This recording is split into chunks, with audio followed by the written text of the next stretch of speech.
Hey guys, welcome back to another video on my channel. Welcome to not another trailer reaction. No, I haven't got one of those yet because this one felt like it had to be more important. This one is something I haven't done in a while, and that is a review. Yes, it is a non-spoiler review, so don't worry about that, of Netflix's The Sandman. Now, anyone who has been on this channel and watched it for a while, it's been no secret that I've been a fan of this show, of the Sandman. You know, so...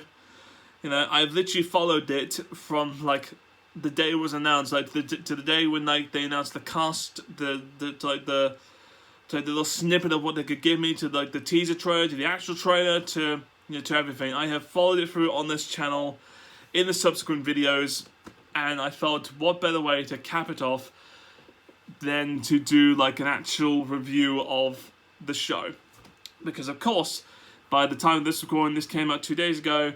And when it first came out, I watched the whole thing in one day. Because I am a fan. I am just a hardcore fan. Alright guys, so just to give you like a little rundown of it all. I'm not going to spoil it, but I will do like my best to sort of like give you the input of a fan and then say what I have to say. So overall, in terms of this show, I absolutely loved it. I thought this show was... great. I thought the show was great. I will say that the trailers didn't do it justice, and the trailers, the posters, it didn't do it justice in terms of what the show actually delivered in terms of the insanity that it would unfold. You know, but to go sort of like the beat by beat of things, of not the episode, but like just of things like So first off, the cast. I thought this cast was fantastic. I felt they delivered what they should have done. Like Tom Sturridge. When the second you hear him, the second you see him perform as Morpheus, as the Lord of Dreams, it's no question that it just is him. Like the fact that like Neil Gaiman said that he was the first person they picked and they just couldn't see anyone else as him. They were right. He was just right. It was just like, nope.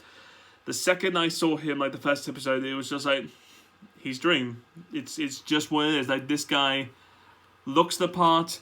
The lines he says are absolutely on point. His tone of how he says it is how I generally believed he would talk in the comic books, in the books, and I felt like it was justly deserved just watching him perform. I thought it was great. Just to run off other things, like Boyd Holbrook as the Grimfin. The Grimfin is on point on this show. I thought he was absolutely great at being terrified of what he was. Jenna Coleman as Joanna Constantine, great. You know, like if she doesn't get like a spin-off from this, it's a tragedy. Like, it's just one of those things.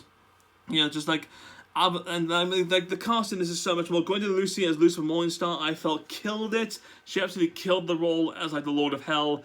It's just what she delivered. That sort of like, you know, that highbrow status of like being the devil. I thought she killed it. I mean, like I could go on so long. Like Patton Oswalt as Matthew the Raven. I can't hear anyone else now as that Raven. I just can't. Like the second you hear him, you just won't hear anyone else. It's just like, nope, that's him now. He's Patton Oswalt. You know, like I could go on and on about this cast. I felt all of them delivered the parts that they were played, and it was absolutely fantastic. Okay, to move on, the visuals of this show are something to behold as a fan and as a newbie. Like, if you're a fan, you look at this stuff and you think, how on God's green earth did you manage to get the comic books to look like this in real life? Like it's like he sort of picked it up and was like, there you go, that's what it looks like. That is everything. Like, how you do like the Land of Dreams was always something in my mind, thinking like, how is he going to do this? And my God, he did. You know, like the way it looks is absolutely fantastic. The visuals of the sand, of like the powers of hell. Like, hell looks fantastic in this show. Like, you're looking, you're thinking like, Jesus, this is dark. A lot of it's quite dark. Like, you're gonna have to, like, you know, it's one of those things like, don't watch this show with bright sunshine. You're not gonna understand. You're gonna get a lot of glare on the TV or computer.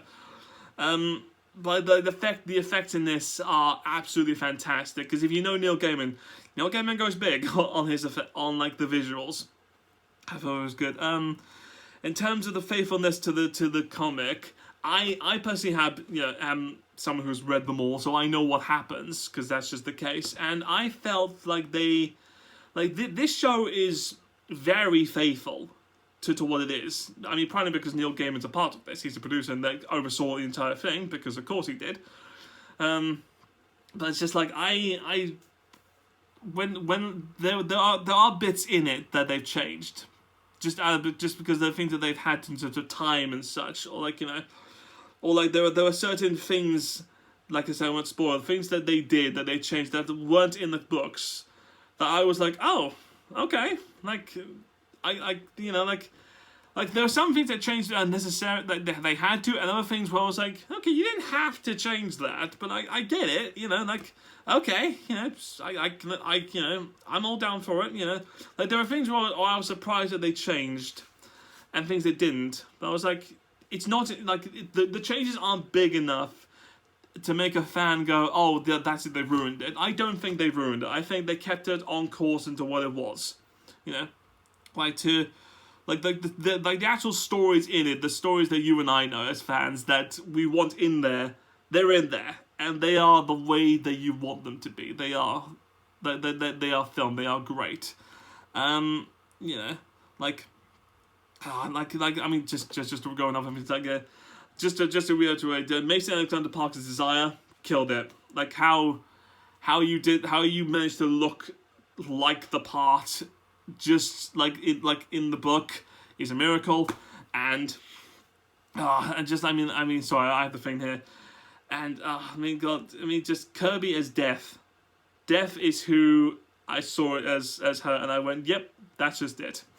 That is just it. Just to go off on a little bit, just slightly, if you're a newbie to this show, it's gonna be weird. Like, it's like there's stuff which I think, like, maybe Google the Sandman before you watch this if you're a newbie, just because there's a lot of things in this. They explain it to me very well, but I'm a fan, so I know what happens. So I know sort of like the plot points and developments and the characters and stuff. But like I feel like if you're a newbie, they explain it well. But like maybe if you want to have a little bit more context, it wouldn't hurt to just Google it and just being like, oh, okay, I have something, you know, just some context. But I feel like they explained it very well. I feel like they did very well. The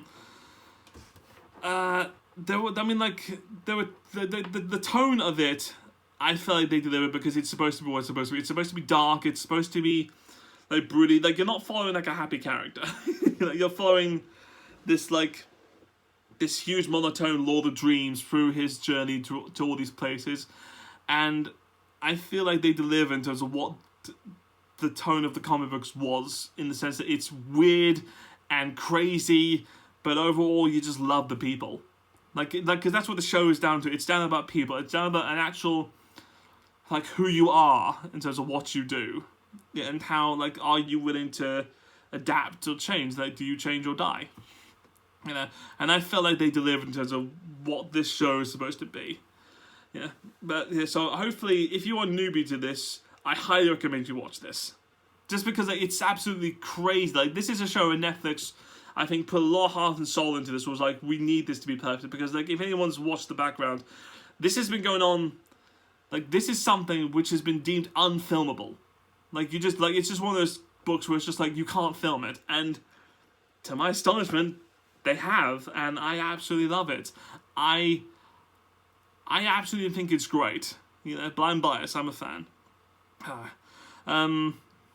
So I think if you're a newbie, you're gonna love. You'll be excited. You'll feel crazy.